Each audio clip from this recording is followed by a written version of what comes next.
Hi. Hi, so I've made it to the end of my seventh day of viewing films at the Toronto International Film Festival 2013. And once again, it's another day of some great films. Surprising for one of them how much I enjoyed it. I was kind of nervous about it. I wasn't really sure at all. And then the first one I saw was exactly what I was hoping for. So let's get started with my sort of little review about them. And the first is The Stag. It's an Irish film by a newcomer director and writer, John Butler. And this film is it's a comedy. It has a wonderful ensemble cast, and it's. I think it's a sort of festival favorite at the moment. This is the best reaction I think I've seen to a comedy film here at the festivals. And the day before for their premiere, apparently it was like that as well. And all the actors apparently were there for the premiere. So little bit sad that I missed that, but they were so thrilled with the reaction that they got. And even though they weren't there, the actors were not there today. The director writer was there, and he made sure to thank Toronto. And they said that they're basically all just in love with Toronto right now because of how well we liked it. But you know what? They're the reason we like it so much. We are not, we're not, we're polite Canadians, but we're a discerning audience. We've had the festivals here now. It's getting closer and closer to its 40th year. And so we're not just gonna appreciate something that's no good. So this is yes, it's about a stag, and but don't look for similarities to something like The Hangover. If you need to find something to sort of have an idea of what it's similar to, you could say it's similar to Bridesmaids more than I would say that the tone and the type of humor that you would get in something like The Hangover. But you know what? Forget the comparisons. Uh, the stag party, the stag sort of aspect of it isn't where the comedy lies, I think. I think the comedy lies in the fact that all of these characters at some point they're being sort of pushed to go beyond what they normally do. They just like many people in their mid 30s, they start to get sort of comfortable in their space and who they are and what they know, and they feel like I know who I am, this is what works for me, and that's the end of things. But somehow this sort of event of one of their friends getting married um, sort of sets off a bunch of events that leads to this stag, which is also something that the groom actually doesn't want. It's not anything remotely close to up his alley, but somehow everyone is being forced to confront their their habits, what they believe to be true. And from that, you have people exposing themselves to, of course, the unknown. And from there, that's where a lot of the comedy comes from. And so I think because of that, it's relatable to everybody. It isn't just about what it means to have a wild and crazy night on a stag. It's something that, is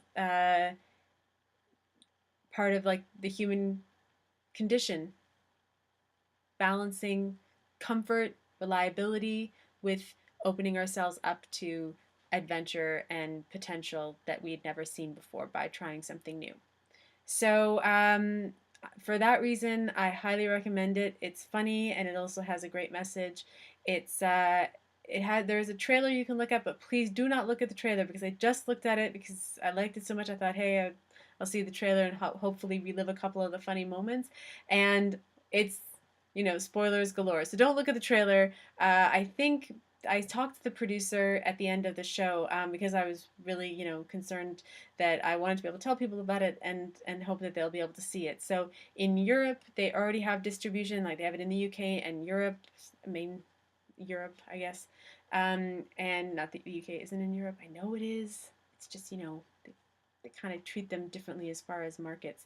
And so and they've gotten a lot of positive reaction, like I've said. So it looks really good for them to also get a North American distribution. And so there you have it. This is a lovely Irish story that is probably going to be coming to a theater near you. But just in case it isn't, it's again going to be showing at 9:30 p.m. tomorrow, which is actually at this time later today, and it's the Scotiabank Theater, Theater number 13.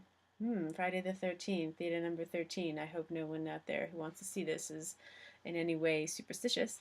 So there you have it. The second film I saw was accompanied by, like I said, a short film. We'll start with the short film. It's called RP31. It's 31 digitized test patterns that have been extracted from 8 millimeter, 16 millimeter film, 35 millimeter, 70 millimeter film, and then projected on 35 millimeter.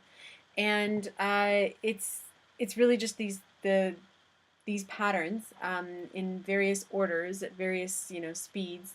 And when I first when it first started up, sort of a sense of nostalgia does rush over you, and I got sort of excited. I got sort of the chills, and then but then as it kept going, those chills quickly became kind of anxious energy because I realized it's a very strong, visual and sonic cue that was part of a very long portion of my childhood, and I had become habituated to knowing that you see this duk, duk, duk, things come up and film usually, and that sense of like something's supposed to happen now, something's supposed to happen now. It's sort of that anticipation that wasn't getting fulfilled right away does sort of increase one's anxiety. At least it did in me. And then once you realize, no, this is it. This is all that it's gonna be. Again, just the flashing of these different with the different film cut together, and eventually that the repetitiveness of it starts to feel like almost like a lullaby. So it was, I don't know, I just sort of submitted to it eventually and enjoyed it and relaxed, and then it was just over. And so I liked it. I don't know if the experience I had was the intended experience. I'm not really sure what they would intend with something like that, but I liked it. The film it accompanies is called La Última Película. And that meaning in Spanish means the last film, for those who don't know. And for that's because it's a nod to the Dennis Hopper film, The Last Movie from 1970. Uh, and that film, Dennis Hopper's film, was panned by the critics at the time. I mean, they saw the film and the studio went nuts apparently and said this guy's clearly like insane, like what's going on? He's just completely tripping. But over the years, and even he was sort of apparently embarrassed about it for a while, and it really had a pretty harsh impact on his career for a moment, for a while there. Um, that could have been like the end of his career at that point, but as you all know, Dennis Hopper certainly made a comeback from it eventually.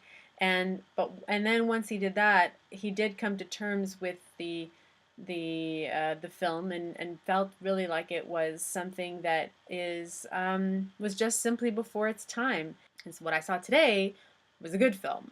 Uh, One person left, sort of, who was sitting near me halfway through. I could see how this isn't for everybody, and this is part of the Wavelength series of films. So this is the really experimental avant-garde stuff.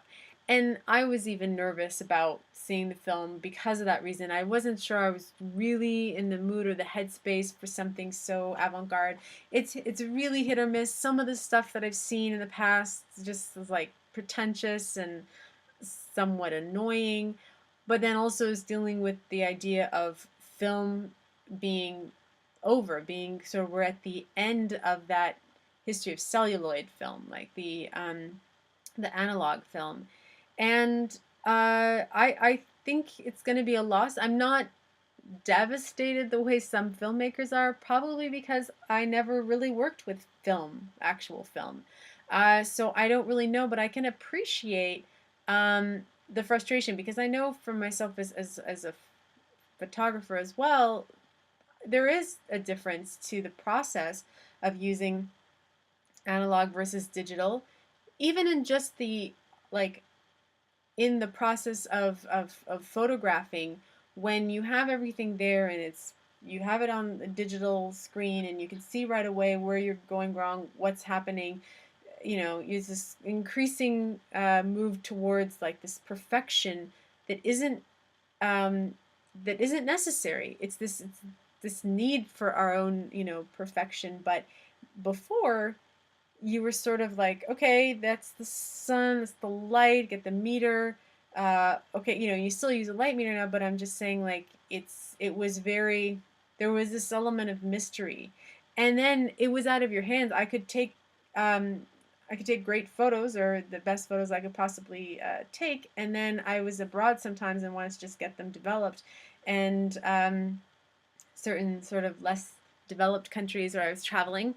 Uh, the developer of the film kind of messed up my film, but that's it. The print, once it's developed, and that's what you're left with. I mean, uh, that happened, and a bunch of other stuff could happen along the way. There was just so much, but then sometimes it was great. You would have this accidental beauty that you didn't know was coming, and then you had to like live with it and embrace it. And I think there's some beauty and magic in that, and the film does touch on that. Now, I will say that it's a film, um, and the experimental part isn't just the subject matter.